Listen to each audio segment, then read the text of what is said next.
Are you a business owner or employee who needs to network but is terrified of walking into a room full of people you don't know? Are you afraid of being left out of conversations or being awkward in the conversations you do have? Your tour guide, Faithann, is here to walk alongside you through the networking terrain, offering tips and tricks to network with ease. She'll also bring insightful interviews with successful business owners who have used networking to expand their businesses. Building relationships is the heart of networking, and generosity is the cruise ship that will navigate you toward those important relationships for your business or career. Grab your sunscreen and suitcase. Faithann is ready. Are you? Hello there, and welcome to the Networkers Tour Guide podcast. I'm glad you found the show. Networking is providing opportunities for others that they would not have except for you, so that you have standing to ask for opportunities from people when you need them. How do we create opportunities for others, and how do we ask for those same opportunities? Well, that's what this podcast is all about. It's what I'm here for. Let's dive into episode 29. Episode 29 is going to be a solo episode, and we are going to talk a lot about how we can support those who lead the networking organizations that we love. How can we be a supporter of those leaders, those founders, or the committee that's running the organization? And then we're going to flip it and talk about how, as leaders, can we support our members? So it's two sides of the same connection coin. It's important that both leaders and members or attendees feel supported, feel recognized, and there are specific things that we can do on both sides of that connection coin to show our appreciation so that we can thrive in our meetings as an attendee or a member, and so that our leaders don't get burnt out and say, this is too much work, I'm throwing in the towel. So continuity of both members and leaders means that there's more connection happening in that networking meeting, which means more referrals, which means what we're there for is to grow our businesses. So from this connection coin, let's first talk about how we might support our leaders. So this could be, it just depends on how big of the organization we're talking about, either a group of people that run a meeting, such as like a committee in BNI, Business Networking International. You know, we don't have the founder leading meetings. It's too big for that. Or Gold Star or something. You have a small group of people within each chapter that really do lead, and you have a president or some kind of front leader. Or it could be just one networking meeting that somebody has decided to organize and put their heart and soul into. And so it's the founder who's leading each meeting. So how can we support these people who play a very important role in our business development by having these places where we can meet other business owners? So I have four. And before I go into what those four things that we can do as members or attendees to support our leaders, I want to hit home this idea that we should support them. So for the same reason that one of the questions on my one-to-one 10 questions to ask in a one-to-one, you ask the business owner, what are you most proud of? And for the same reason, we want to be thinking about how we can lift up our leaders, because as business owners, everyone gets this idea that we have it all put together. So we don't need to ask the business owner what he or she is most proud of, because in our minds, because everything is going so swimmingly and seamlessly and the customer experience is wonderful from beginning to end, we just assume that they don't need those questions. They don't need to be able to tell us what they're proud of. But if we don't ask, who else is going to ask? So it's much in the same way. If we don't pour into our leaders, who else is going to do it? Because we all assume that president who's standing up and leading the meeting, it's no skin off his or her back, and it's just part of his routine, her routine, and there's no effort, because to us it looks so simple and easy. It's not simple, it's not easy, it's a lot of time, It's a lot of time. So those leaders, those founders need from their members, from their loyal attendees, support and kudos and pouring into just as much as we need it, they need it too. So having said that, let's dive into how we might support our or leaders of those networking groups that are really important to us. How can we show some gratitude and appreciation? Well, the first thing we can do is thank them. And let's make that thank you count for something. Let's not just say, Mary, thank you for having this meeting. I really appreciate it, and leave it at that. No. Mary, this meeting that you have organized is on my calendar every month. And you know why? And then you go into a very detailed explanation of the value that you find that Mary has provided. Not just that the meeting is valuable. No, it's Mary, your efforts in having this venue, securing this venue for us and being here, knowing that I can count on you, Mary, to be here and to lead us and to seemingly smoothly get us from beginning to end. I appreciate that because when I come here, I know what to expect. And so much of my life is chaotic right now. And Mary, you're the person right now that on Tuesday at 11, I know I can count on. Something like that. Whatever's meaningful for you. I mean, you'll probably make them cry. They just don't hear this nearly enough as they need to be hearing it. Thank you. Another thing you can do, as well as the in person thank you, very specific thank you. Why is it that you show up at that meeting? Tell that organizer what specifically about the meeting is resonating with you. It makes you excited to come. Is give them a thank you note. And in the thank you note, buy a $25 gift card to the venue so that the organizer the next month or the next week when they're there, their lunch is on you. Put a gift card in to the venue that you're at. Now, if you're meeting at a place where there's no food or drink, then find a coffee shop nearby because you know that the owner, I mean the leader is going to be traveling to and from the venue. So grab a gift card to the nearest coffee shop so that they can grab something either when they leave or when they come. So it's just that extra, like, I appreciate you here. What can I do for you to make things a little easier for you? So that's number one. Thank them and thank them with meaning and intention. Number two, set out intentionally to be the person that they would call if their car broke down and they couldn't make it to the meeting or their kid is sick. And it doesn't mean that you have to commit to actually being the person, but if you have that intention of being the kind of person that they can count on to fill in for them, then it's going to make you behave differently. So, a subset of this setting out to be the person who they could call on if they needed someone to fill in is you're going to do certain things to show them that they can count on you. You're going to show up early. You're going to anticipate the needs of the group. And a lot of times we have one person. There may be a committee behind that person, but it's one person who's leading the meeting. And I'm telling you, I've led a lot of meetings. It takes a lot out of you.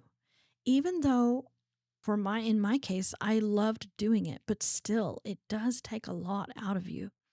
So, could you be the person that maybe goes and shuts the door to the separate room so that there's less noise coming in the room?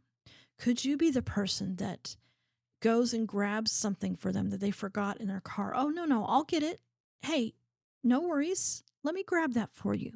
Could you be the person that points out if there's an error in some of the marketing? Hey, Mary, I saw that you have the event listed for 3 o'clock, but I just want to make sure. Are we meeting at 3 or is it 3:30? Anticipate needs before that leader has to even ask you to help out. When you see the leader frantic, maybe something has happened, come alongside them. And, if they're the kind of person that you feel comfortable, give them a hug and remind them to breathe and say to them, I'm here for you. What do you need right now? Hi, listeners. Are you someone who struggles to make a great first impression when you meet others? Faithann has put together her guide to help you make a great first impression no matter where you are. This quick guide gives you simple tips to leave a powerful first impression, the first step to relationship building. Go grab this free resource today by clicking on the impressions link in the show notes.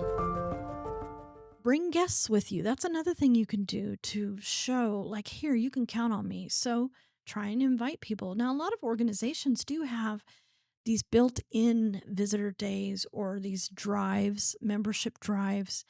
And it's good to bring visitors during those times and also just make it a habit to say, who in my sphere, who do I know that could benefit from this really great place where I go to connect each week or each month? And then make sure you introduce this new person to the leader. He or she will really appreciate that.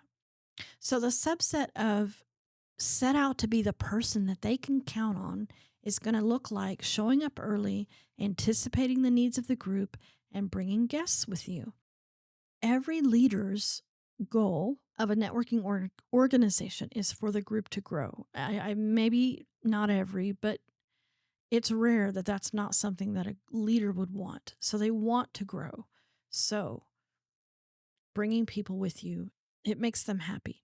All right. Now, this next one that you can do, this thing that you can do to support your leaders is instead of leaving after maybe some time has passed and you haven't received a single referral and you say, I'm just going to stop going. It's a waste of my time. And it might be.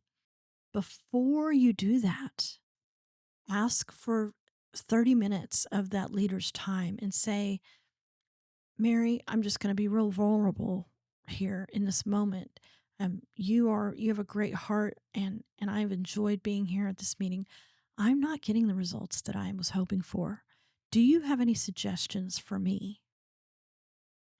Because listeners, it may be that something's off with you and you really don't have any idea. And that leader maybe has been waiting for an opportunity to tell you and isn't quite sure how to tell you. And now you're like, what am I doing wrong? Do you have any suggestions? Because I want to keep coming, but I can't keep coming if I don't get any results. And there you've opened the door. And the reason that that leader has started the organization or is in the role of leading that meeting, they have the skills. Something has happened where they have found themselves in that position for a reason. They have the heart and they have knowledge that you may not have. And so you say, "Hey Bob, can we talk? This is my concern." And Bob says, "Hey, I think what may help you is that when you introduce yourself during our time of introductions, during that pitch time, if you could get a little bit more clear about who you're looking for, try that. Try to get more clear about who you're looking for. That may help you."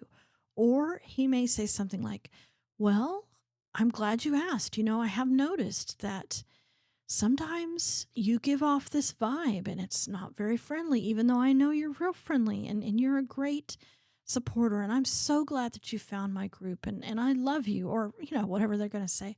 But when you do XYZ, it's a little off putting. And maybe that's the problem. Just give them a chance to help you. Humble yourself and say, maybe it's not this group, maybe it's me. And the person who may know best, if it's you, is going to be a leader. Humble yourself and they will appreciate that. They would much rather you do that than leave. So that's another thing you can do to support those leaders. I've saved this one for last because it's the best. It's the most important thing you can do. And it may seem like it's a little bit like, what? That doesn't connect. And I'm going to show you how it connects.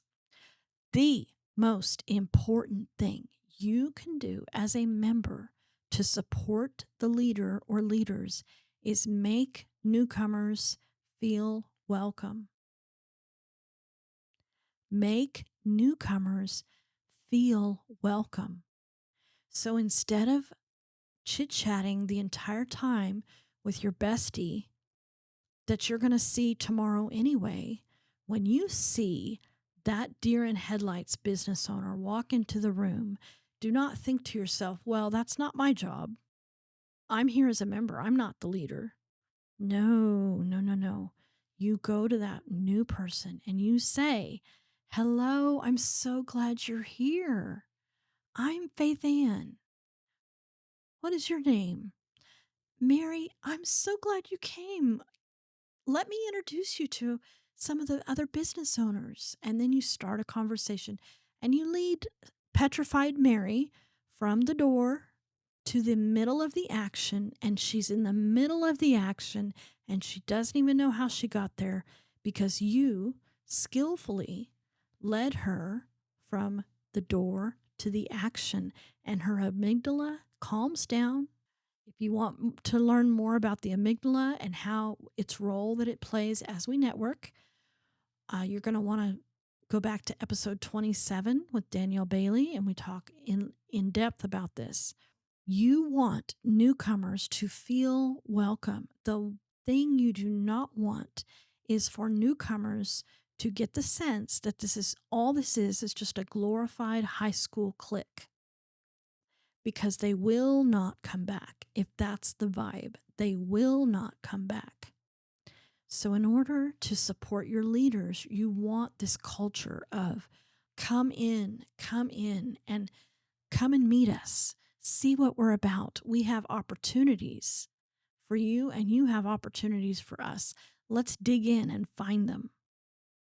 Okay? And so how that supports the leader is that when you are making newcomers feel welcome, number one, they don't have to do it. Maybe they're busy doing other things. So somebody's doing it. That's number one. And secondly, you're going to create this culture of a group that's going to grow. And that's what the leader wants. The leader wants to grow their group. And if the members do not make newcomers feel welcome, their group will not grow. So that's how you can support these leaders that work very hard to create this place where you can come and meet other business owners. It's not easy to do. So if you could only do one of the 4 things that I just listed, do that one.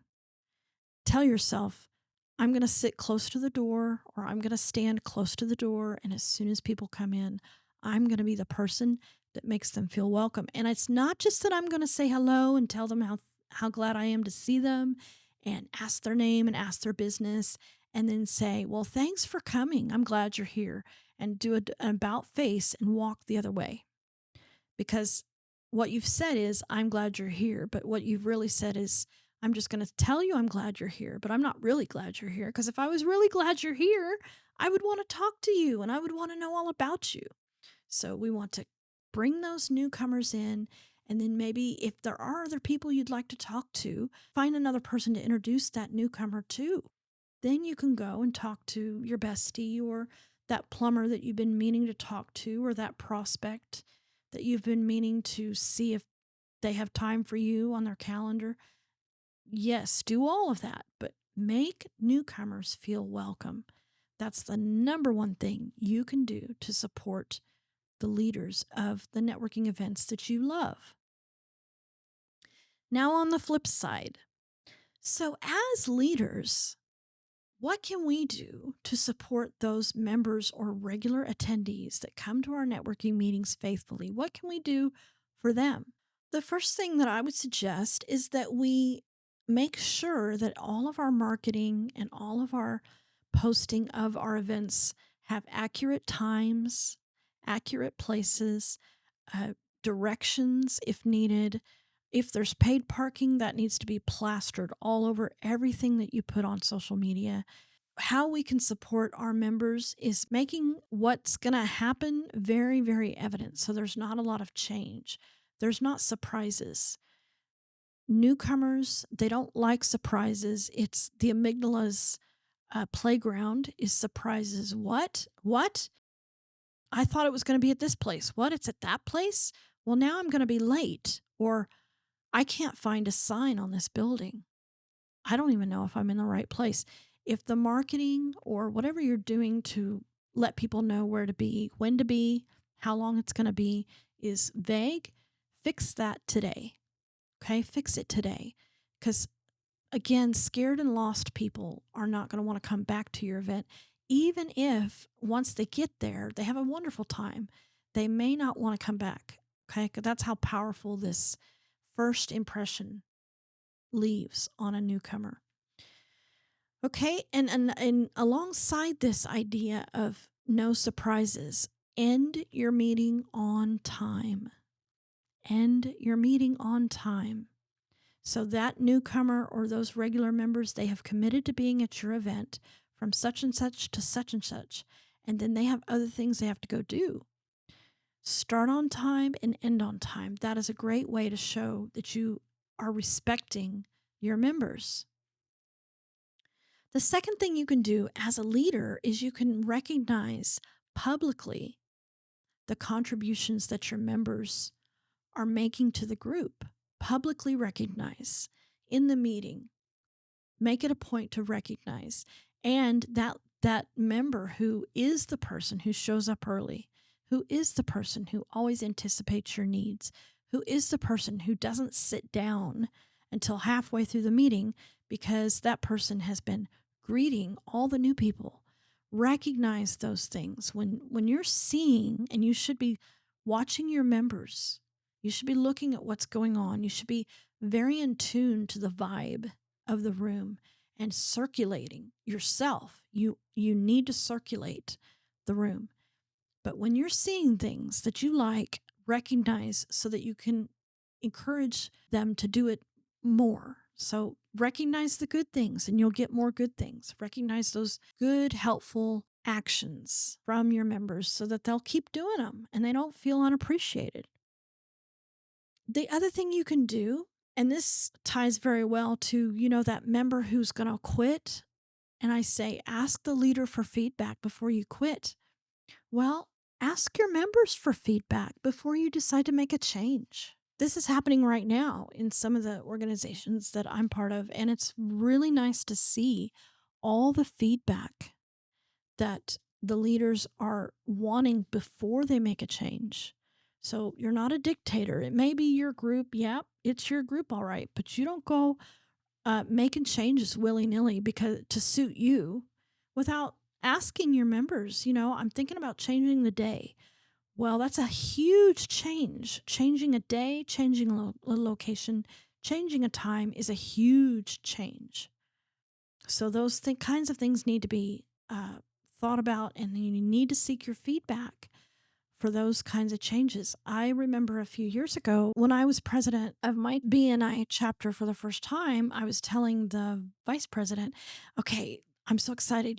This slide, when we do that, when we say this, it's really boring and I don't like it. So I'm going to change it. And she told me, she said, now, Faithann, one of the things that the members are going to expect is this continuity. Just because you're the president doesn't mean you don't want them wondering, well, how much is this going to be different than what I'm used to? And I said, oh, yeah, you're right. So what I did instead was I just made tiny little changes gradually, and I made it easier. My great idea to involve them and make them more active in the meeting instead of reading a boring slide with a bunch of boring statistics. My idea was going to be like all at once, we were going to change the whole slide and make it interactive. And she said, I would caution you. So instead, I just tweaked. I made one little change and I made the change more obvious so that nobody would be put on the spot. And it worked out really well. And then, I became known there was this one line that we would say together. And it was my touch on the meeting. And it was just enough. That's my hope anyway, is that it was just enough of a change to add my flair, but it wasn't so drastic that I changed what the chapter meeting meant to the members, because you can't do that. You cannot do that. You can't make these changes that now all of a sudden it's a completely different thing without feedback. Okay, now as we wrap up this episode, I'm saving the best for last on how to make your members feel supported And it's the same thing. Oddly enough, it's the very same thing that I talked about for how making leaders feel supported. If you're a leader, this is the number one thing that you need to do to make your members feel supported. It is to create a culture where newcomers feel welcome. Create a culture where newcomers feel welcome. If that means that you need to ask for help from your members, do that. Or you do it. It depends on your event, how big it is, and how many other responsibilities you have, especially as the meeting begins. If you don't think that you can manage newcomers personally, welcoming them, then you delegate that. Now, how does that support the members? Well, it supports the members because these newcomers become members and they have great things to say about your organization. And when I say become members, I don't mean officially. Sometimes they do, but they move from, it doesn't matter what kind of networking event you have, paid, unpaid, member based, industry exclusive, it doesn't matter. At some point, these new people have to make a decision. Am I going to return? And if their decision is, I'm not going back because this was a click, then you have, your members are missing out on their opportunities. The opportunities that, let's say, Mary, the newcomer, the terrified new networker has. Mary's friends, Mary's coworkers, Mary's family, the people Mary has influence over. You lose all of that. The members lose all of that if when Mary walks in, she gets the feeling like it doesn't really matter if she's there or not. We want the newcomers to find themselves in the middle of the action without ever having known how they got there. So that's what you can do to support a healthy group. To support your members is tell them, hey guys, if our newcomers don't feel welcome, they're not going to come back. And is that something any of you guys want? No? Okay. And if you have to, you want to train them a little bit.